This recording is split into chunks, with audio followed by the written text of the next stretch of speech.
Welcome to Prabhat Sharma classes student. हमारा चल ही रहा है। आज का टॉपिक हमारा डेफिनेशन रहेगा और रिवीजन चॉइस ये है कि वीडियोस हैं इस चैनल पर, उनको बार बार देखते रहें जब तक एग्ज़ाम ना हो जाए, क्योंकि उससे हमें ज़्यादा देर तक याद रहती हैं चीज़ें और हम अपना एग्ज़ाम में अच्छा परफॉर्म। और जो भी हमारे चैनल पर नए हैं तो चैनल से जुड़े रहें, लाइक एंड सब्सक्राइब और वीडियोस को लास्ट तक देखें। ओके स्टूडेंट्स, आज की वीडियो शुरू करते हैं। सबसे जो हमें दी हुई है वो मैप की है। Map is a representation of Earth's surface on a flat। Map जो है अर्थ के सरफेस का रिप्रेजेंटेशन है कि अर्थ का सरफेस कैसा है, ठीक, लैंड की शेप साइज कैसी हुआ है, किस तरफ में जंगल है, किस तरफ दबा हुआ है। तो इस में हम शुरू करते हैं पहाड़ी वाला एरिया, ठीक। तो मैप अर्थ का सरफेस का रिप्रेजेंटेशन होता है और हमारे पास सभी बच्चे जानते हैं कितना बड़ा पेपर नहीं कि हम पूरे अर्थ के बराबर के सरफेस को कवर कर लें। तो इसीलिए मैप जो है लिमिटेड ही साइज़ होती है उस पेपर की, तो उस पर ही पूरी अर्थ को दिखाया जाता है। जैसे हम पढ़ते हैं इंडिया का मैप, वर्ल्ड का मैप, वर्ल्ड वाले मैप में वर्ल्ड सारा दिखाया जाता है, सारे कंट्रीज दिखाई जाते हैं। और हमें पता है 3 टाइप्स के मैप होते हैं: फिज़िकल मैप, पॉलिटिकल मैप और थीमेटिक मैप्स। हम जानते हैं फिज़िकल मैप में हम क्या शो करते हैं, अपने नेचुरल फीचर्स करते हैं अर्थ के, जिसमें हमारे जंगल, पहाड़, मैदान, माउंटेन्स, फॉरेस्ट, ये सारी चीज़ें आ जाती हैं, रिवर्स आ जाती हैं, प्लेन्स, प्लेट्यूज। तो ये होती है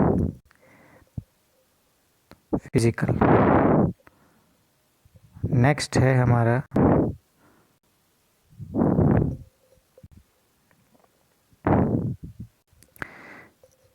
होता है पॉलिटिकल मैप। सबसे फर्स्ट मैप हमने पढ़ा था फिज़िकल,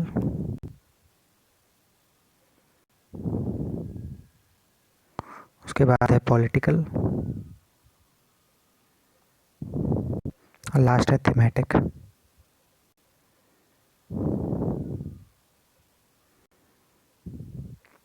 तो स्टूडेंट्स, पॉलिटिकल मैप में क्या होता है कि बाउंड्रीज दिखाई जाती हैं सिटीज़ की, स्टेट्स की, कंट्रीज़ की, ठीक। तो ये सारी चीज़ें होती हैं। तो इसमें क्या होता है कि जैसे कि हम जानते हैं कि हम कंट्री में रहते हैं तो हमारी पड़ोसी कंट्री की भी और अपनी कंट्री की भी बाउंड्रीज दिखाई जाती हैं। अब कंट्री में स्टेट्स होती हैं तो स्टेट्स की बाउंड्रीज दिखाई जाती हैं, कौन सी स्टेट कितनी बड़ी है। और हम डिस्ट्रिक्ट में रहते हैं, सिटीज़ में, तो स्टेट के अंदर डिस्ट्रिक्ट्स दिखाए जाएंगे, तो उन सब की बाउंड्रीज दिखाई जाती हैं। और लास्ट है थीमेटिक मैप। इसमें स्पेशल चीज़ें दिखाई जाती हैं, जो यूज़र जानना चाहता है वही उस चीज़ को देखती हैं। जैसे फॉर एग्ज़ाम्पल हमें अपने मैप में इंडिया में फोर्ट्स देखने, कितने सारे किले हैं, या हमें देखनी है कि गार्डन्स कितने हैं, या हमें देखनी है कि हमारे ये इंडस्ट्रीज़ कितनी हैं, हमारे मिनरल्स कहाँ कहाँ पर कौन कौन से पाए जाते हैं, आयरन कहाँ पे पाया जाता है, कोल कहाँ पे पाया जाता है, जिंक, टीन, लेड, ये सारे। तो उसमें स्पेशल इंफॉर्मेशन देखते हैं, तो इन्हीं को हम थीमेटिक मैप्स बोलते हैं। अगर हमें जानना है कि हमारे देश में कौन कौन से एरियाज़ में बारिश होती है, कौन कौन से एरियाज़ में नहीं होती, तो ये सारे मैप थीमेटिक मैप्स में आ जाते हैं। तो ये क्या है, अर्थ का रिप्रेजेंटेशन ही बताते हैं, ठीक। और इंडिया क्या है, अर्थ का पार्ट ही तो है। तो जाहिर सी बात है, जब हम इंडिया का मैप स्टडी करते हैं तो वही रिप्रेजेंटेशन होता है वो। सेकंड अब हम मूव करते हैं, वो है हमारा बुद्धा।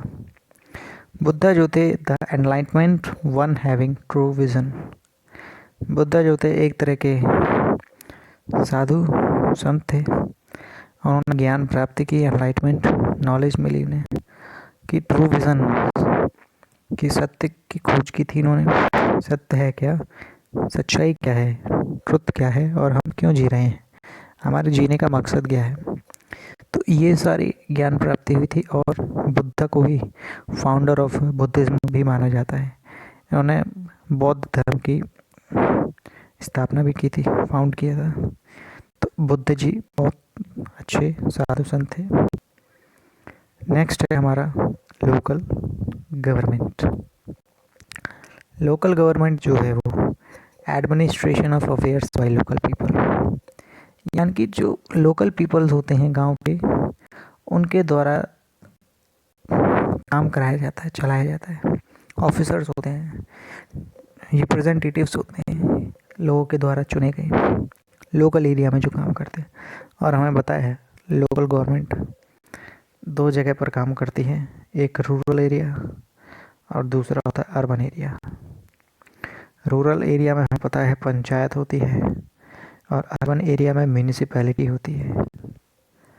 ठीक, तो यही अपनी वहाँ की देखते हैं कि हमें किन किन सर्विस की ज़रूरत है, क्या क्या अपने एरिया में डेवलपमेंट कराना है। तो यही रिप्रेजेंटेटिव्स, यही नेता लोग सेलेक्ट करते हैं, डिसाइड करते हैं कि हमें क्या कराना है, पब्लिक को अच्छी से अच्छी सर्विस कैसे प्रोवाइड करनी है, एरिया में कैसे डेवलपमेंट कराना है। तो ये सारे प्लानिंग जो की जाती है ये लोकल गवर्नमेंट के रिप्रेजेंटेटिव्स के द्वारा ही की जाती है। बस अपने एरिया में जितनी भी एक्टिविटीज़ हैं उनको मैनेज करना रिप्रेजेंटेटिव्स के द्वारा, वही हमारी लोकल गवर्नमेंट बोली जाती है। डी पार्ट है एटलस। एटलस एक ऐसी बुक है जिसमें मैप्स होते हैं, कॉम्बिनेशन ऑफ मैप्स जिसमें होते हैं बुक्स में, वही एटलस है। उसमें हम तरह तरह के मैप्स दिखाए जाते हैं, physical map, political map, thematic maps. तो वही मैप्स को एनालाइज करने में जो बुक इस्तेमाल की जाती है, मैप को पढ़ने में, रीड करने में, उसी बुक को एटलस बोला जाता है। और हम जानते हैं कि मैप बनाने वाले इंसान को कार्टोग्राफर बोलते हैं, और जो वो स्टडी करते हैं मैप बनाने की स्टडी को कार्टोग्राफी बोला जाता है। और जो वो मैप्स की जब बुक बना लेते हैं तो उसी को एटलस बोला जाता है। ई पार्ट की तरफ अब हम मूव करते हैं, वो है क्रस्ट। क्रस्ट जो है वो अर्थ का सबसे बाहरी पार्ट है। जैसे फॉर एग्जांपल हमारी ये अर्थ है, तो इसका जो बाहरी पार्ट है ये वाला पार्ट, तो यही हमारा क्या है, क्रस्ट है। तो ये exterior part of the earth है। और हमें पता है कि अर्थ के 3 पार्ट होते हैं। सबसे ऊपर वाला क्रस्ट, उसके आगे चल के मेंटल पड़ता है, और लास्ट में अर्थ के बीचों बीच वो है हमारा कोर। स्टूडेंट एफ की तरफ मूव करते हैं। Land revenue. लैंड रेवेन्यू नाम से पता चल रहा है, लैंड का मतलब ज़मीन और रेवेन्यू मतलब हमारी इनकम होती है एक तरह की। तो यानी कि ज़मीन से जो इनकम होती है उसी को ही लैंड रेवेन्यू बोला जाता है। और वो रेवेन्यू क्या होता है, हमारा टैक्स, क्योंकि लैंड पे जो टैक्स लगाया जाता है उसको लैंड रेवेन्यू बोला जाता है। तरह तरह के तालुकाज में तहसील बनी हुई रहती है, तो वहीं से ही वहाँ पे जाके पटवारी जो भी टैक्स कलेक्ट होता है वो तहसील में जाकर जमा करता है। ओके स्टूडेंट, ये थी हमारी कुछ डेफिनेशंस।